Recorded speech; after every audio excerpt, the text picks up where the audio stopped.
Pendant chaque départ en vol, nous équipons nos oiseaux de sondes qui leur sont dédiées. Chaque oiseau a sa sonde particulière de manière à ce que quand on les fait voler tous ensemble, on puisse vraiment localiser un oiseau individuellement. Donc ce que l'on fait, c'est que l'on allume la sonde avant le départ. Donc pour cela, on prend notre radio tracking qui reste toujours sur la même fréquence puisque en Europe, la fréquence est de 433-434 MHz. Donc il suffit simplement d'allumer le radio tracking. À ce moment-là, on prend notre sonde et on regarde la fréquence. Donc là, nous sommes à 895. Donc grâce au petit cadran qui se trouve là, eh bien nous changeons et nous arrivons donc à nos 895. Et ensuite, à l'aide d'un petit aimant, eh bien nous démarrons tout simplement notre sonde. Et là, eh bien on peut se rendre compte que la sonde est démarrée et donc prête à être posée sur l'oiseau. Alors, chaque sonde est équipée d'une pile qui a une autonomie d'environ 10 jours. C'est-à-dire que si nous perdons nos oiseaux, eh bien nous savons que pendant 10 jours, de toute façon, grâce à la sonde et grâce à ce radio tracking, nous allons pouvoir les localiser assez facilement.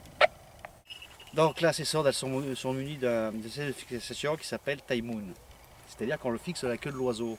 On a choisi cette méthode de fixation parce que si toutefois la sonde venait à s'accrocher dans une branche, l'oiseau serait pendu par une plume, la plume céderait et l'oiseau se dégagerait. Alors que si c'était accroché solidement à sa patte, eh bien l'oiseau pourrait mourir pendu.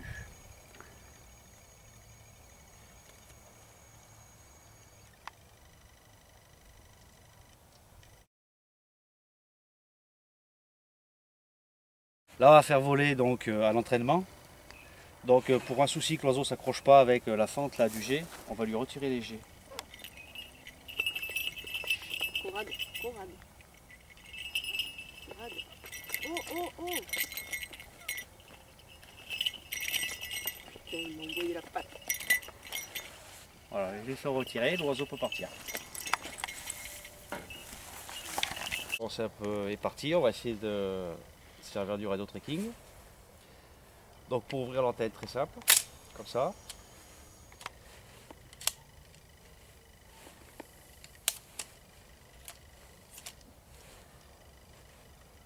Donc ensuite, la fréquence à régler sur la roue codeuse. On démarre le radio tracking. Là on a le signal. On a l'atténuateur ici, donc je vais commencer par le plus loin et le baisser progressivement.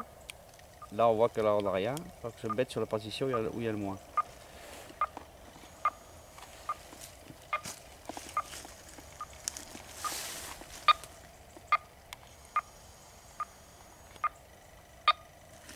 D'accord.